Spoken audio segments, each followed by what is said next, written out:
Hi, I'm me. You might recognize me from other videos on this channel. This video, however, is not going to be like those ones. It's going to be a little more serious, a lot more personal, and even a bit controversial, because today we're talking about religion. I'm not going to be going into a whole lot of detail because this subject is personal for a lot more than just me, and some of the things that I could say some of the viewers might not want to hear. So we're gonna tone it back a little bit and keep it just to the gist of the story. I was born into the Church of Jesus Christ of Latter-day Saints.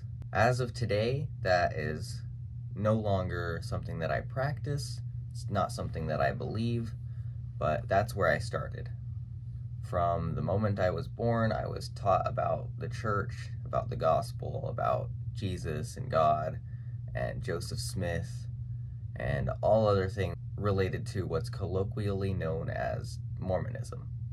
When I was 8 years old, just like any good Mormon boy, I got baptized into the church, which means that, according to the gospel, my sins were washed away, and I was now on the membership records of the church and counted as one of their several million members. When I was 12, I got ordained to the priesthood in the office of a deacon, and I could now pass the sacrament. I was very excited for this change. When I was 14, I was ordained as a teacher, and when I was 16, I was ordained as a priest. All this while, I was also doing the Boy Scouts, and I regularly participated in church activities. I went to church every week, I read my scriptures, I said my prayers, and then when high school started, I went to seminary every morning at 6:20. Most things changed in the year 2020. I don't know if I have to explain very much what that means. I was 16 at the time, in the middle of my sophomore year of high school, and we all went into lockdown. Yeah, school was canceled for the next 2 weeks, and then for the rest of this semester we went online. I had a lot of free time during that time, and I did what any teenager at the time did, and I went on the internet a lot. Most of this time was spent scrolling Reddit or watching YouTube videos. And it was while I was watching those YouTube videos that I started to come across new channels, one of which was Genetically Modified Skeptic. It's a great channel. I totally recommend it to anybody.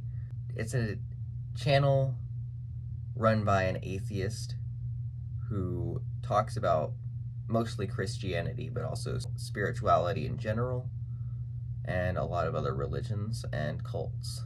This channel, as well as a few others, introduced me to new ideas and new ways of thinking that I hadn't explored before. Before I knew it, I started to wonder about the things that I had recognized to be true my whole life. Maybe they weren't so true, and maybe the teachings that I learned at church were just as fallible as any other religion. Of course, I didn't recognize this thinking for a while. It would be almost a year later when my metaphorical shelf finally cracked and I noticed all of the things that had been compounding up to that moment. It was that day when I read the CES letter, which is an exploration and dive into church history, church truth claims, and into some of the intimate details of the Church of Jesus Christ of Latter-day Saints that you would never think about as a member. That's when my whole life came crashing down, and I realized that the church simply couldn't be true. And that day, I stopped considering myself a Mormon. At this point, I was not ready to tell anybody. I was still attending church, I was still going to seminary, I was in an area largely comprised of Mormons, and it was a really difficult thing to think, now I don't believe what all of them believe. But I found comfort in the fact that the kid sitting behind me in seminary class also didn't believe. We were able to talk and bond and help each other through the experience, which was certainly a great gift to me in that time.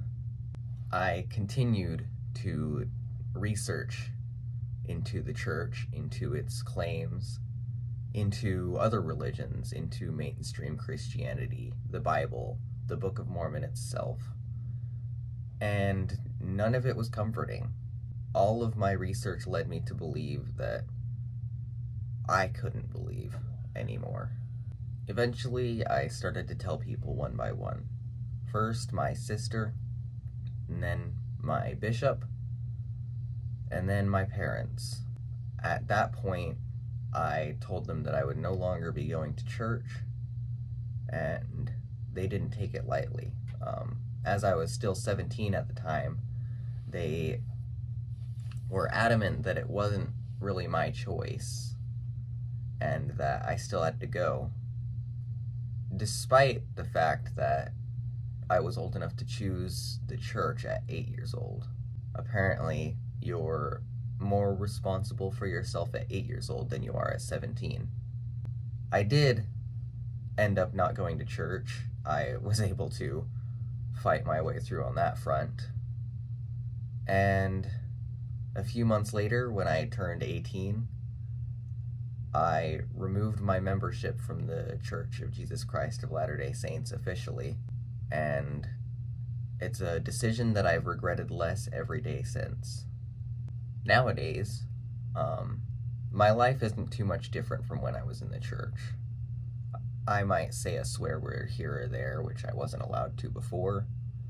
I've started to try new things like coffee and tea, which I don't exactly enjoy as much as everybody else in the world seems to. I stick with water.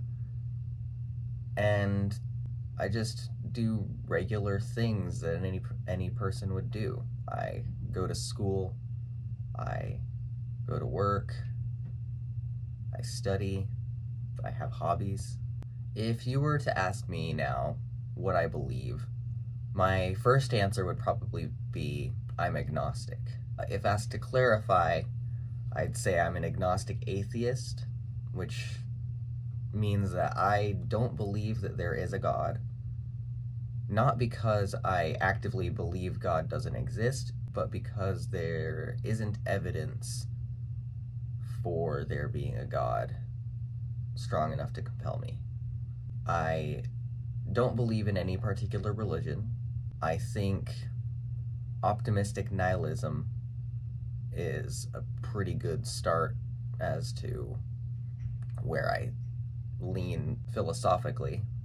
So that's the basic gist of the story. I started Mormon. I am no longer. I'm not going to discuss further any of the details in this video, but I may make a video in the future that discusses in specific some of the reasons that I left, some of the reasons I don't believe anymore, and maybe some of the reasons that I don't believe in other religions as well. I'd like to clarify that I don't think anybody's stupid or childish or silly for believing in any religion. I simply don't. And it's a fundamental human right to be able to believe as you believe, and that's going to involve some differences in belief. I think for now we all just have to learn to live together in peace. If you'd like to share how you feel, I'm perfectly fine with that. Go ahead and do so in the comments, or respond to me in a video, whatever you choose. And until then, I have been me, you have been you, and this has been a video.